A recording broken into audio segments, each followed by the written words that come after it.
Je reviens sur ces questions assez délicates de contraste visuel. Par exemple,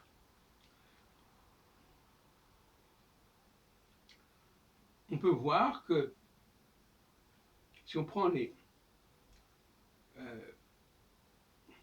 tous ceux qui assurent, on en a beaucoup parlé pendant la coronavirus, tous ceux qui assurent le bon fonctionnement d'un magasin, etc., ils n'ont pas forcément le même profil que les clients. Tous ceux qui assurent la sécurité n'ont pas forcément le même profil que les clients.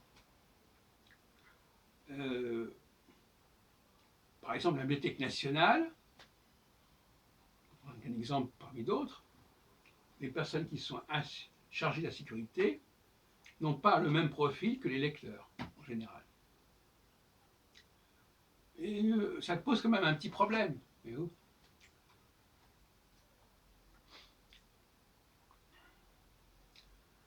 Nous sommes encadrés par des personnes qui ne nous ressemblent pas.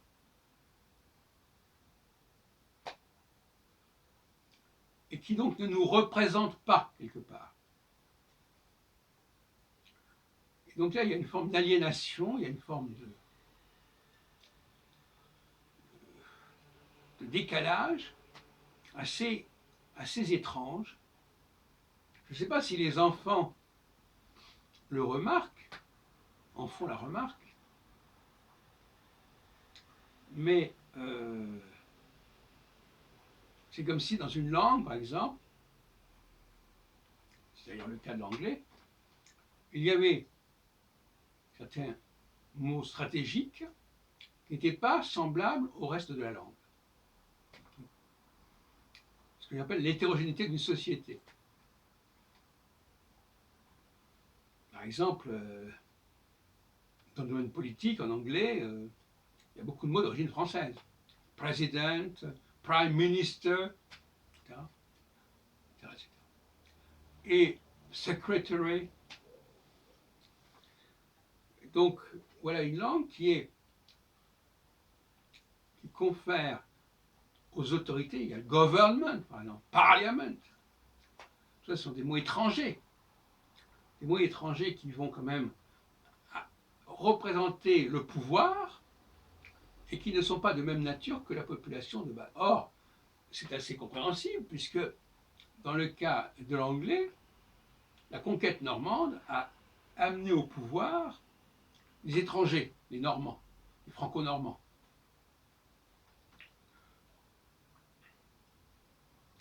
Et on retrouve quelque part cette situation dans la langue anglaise, comme l'avait fait d'ailleurs remarquer Walter Scott dans son ouvrage, dans son roman Ivanhoé, je crois.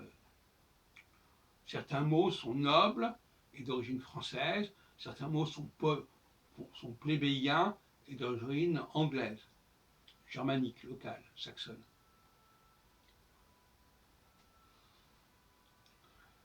Donc, quelque part, la langue comporte des problématiques qui se retrouvent dans la structure sociale. En France, on n'a pas vraiment ce problème. On n'a pas des mots de la langue qui sont d'origine étrangère, particulièrement. Bon, je sais bien qu'il y a les mots anglais qui sont parfois mis en avant comme ça. Mais enfin, ça ne prend pas du tout la même dimension qu'en Angleterre, ne serait-ce que parce que quand nous utilisons des mots anglais, nous savons que nous utilisons des mots anglais. Alors que les anglophones, quand ils utilisent des mots français, ils ne savent pas qu'ils le font. Donc, quelque part, ils ont bonne conscience, ils ne le savent même pas. On ne leur enseigne pas, cela. Quand nous utilisons des mots anglais en français, quasiment on s'excuse, on les met entre guillemets, on les met en italique. Bon. Voilà, donc il y a en sociolinguistique, si on peut dire, cette espèce de dualité, soit vers le haut, soit vers le bas. En France, le problème est plutôt vers le bas. Les étrangers sont plutôt les gens d'en bas. En Angleterre, les étrangers venaient d'en haut, c'était les gens d'en haut.